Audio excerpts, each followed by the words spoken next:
भूटान के नरेश यानी कि भूटान के राजा जिग्मे खेसर नामग्याल वांगचुक भारत दौरे पर आए। भूटान के राजा 2 दिवसीय भारत दौरे पर देश की राजधानी नई दिल्ली पहुंचे। उनके साथ भूटान की रानी जत्सुन पेमा वांगचुक भी भारत आई हैं और एयरपोर्ट पर भारत के विदेश मंत्री डॉक्टर एस जयशंकर ने भूटान नरेश और उनकी पत्नी यानी कि वहां की रानी का स्वागत किया, जहां जिग्मे खेसर के सम्मान में उन्हें गार्ड ऑफ ऑनर भी दिया गया। भूटान नरेश का ये 2 दिन का दौरा बेहद अहम है, दोनों देशों के लिए बेहद अहम है और खास करके ये दौरा और ज्यादा अहम हो जाता है क्योंकि 10 दिन पहले ही भूटान के प्रधानमंत्री शेरिंग तोब्गे भारत आए थे। क्यों अहम है ये दौरा? दरअसल 2 दिन के दौरे पर जिग्मे खेसर नामग्याल भारत पहुंचे। 10 दिन पहले यहाँ की पीएम आए थे भूटान के इंडिया और चीन भूटान से सीमा विवाद सुलझाने पर एक तरफ लगातार दबाव डाल रहा है। भारत चीन भूटान ट्राई जंक्शन पर डोकलाम बेहद अहम मुद्दा है और भूटान सीमा मुद्दे को सुलझाने को लेकर चीन से बात कर रहा था, लेकिन भूटान भारत की चिंताओं का भी पूरा ख्याल रख रहा है। भारत भूटान के जरिए ही डोकलाम पर चीन को घेरने की तैयारी में है। क्यों? क्योंकि डोकलाम बहुत अहम है इंडिया के लिए, भारत के लिए। डोकलाम क्षेत्र को लेकर चीन और भूटान के बीच विवाद रहा है, लेकिन भारत का मुखर तौर पर यह मानना है कि इलाका भूटान से जुड़ा हुआ है, ये इलाका भूटान का है। डोकलाम में सिक्किम, भूटान और तिब्बत की सीमाएं मिलती हैं।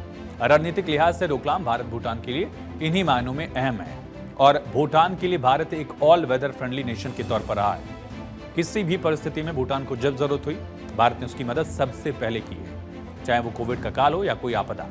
एयरपोर्ट से भूटान नरेश अपनी पत्नी के साथ प्रधानमंत्री नरेंद्र मोदी से मिलने पहुंचे और पीएम मोदी ने उनका स्वागत किया। इस दौरान पीएम मोदी, भूटान नरेश ने दोनों देशों को लेकर कई अहम विषयों पर चर्चा की।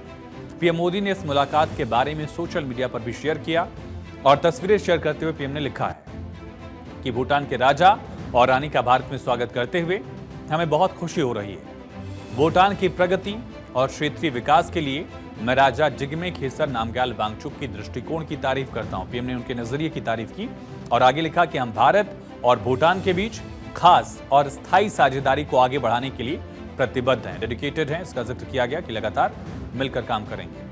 दरअसल प्रधानमंत्री नरेंद्र मोदी ने भूटान के आर्थिक विकास के लिए भारत की मजबूत प्रतिबद्धता को दोहराया है। भारत कई सारे प्रोजेक्ट्स, चाहे हाइड्रो प्रोजेक्ट्स हों या अलग अलग प्रोजेक्ट्स, उनके लिए लगातार मदद करता रहा है। और पीएम ने गुरुवार को नई दिल्ली में भूटान नरेश जिग्मे खेसर नामग्याल वांगचुक के साथ बैठक भी की। इस बैठक में भूटान को उसकी 13वीं पंचवर्षीय योजना अवधि के लिए भारत के डेवलपमेंट सपोर्ट को दोगुना करने पर जोर दिया गया है।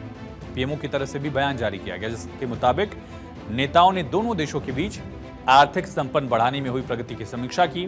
बताया गया कि भूटान नरेश ने भूटान के प्रति दृढ़ समर्थन के लिए पीएम और भारत की जनता का आभार जाहिर किया है। याद करिए, इसी साल प्रधानमंत्री नरेंद्र मोदी लोकसभा चुनाव का प्रचार प्रसार चल रहा था, मार्च 2024 में अपनी राजकीय यात्रा के दौरान भूटान गए थे और उसका जिक्र करते हुए पीएम ने सरकार और वहां के लोगों की असाधारण गर्मजोशी से भरी मेजबानी को याद किया फिर से। और चर्चा के बाद प्रधानमंत्री की तरफ से दरअसल दोपहर का भोजन जो है वो होस्ट किया गया भूटान नरेश और रानी।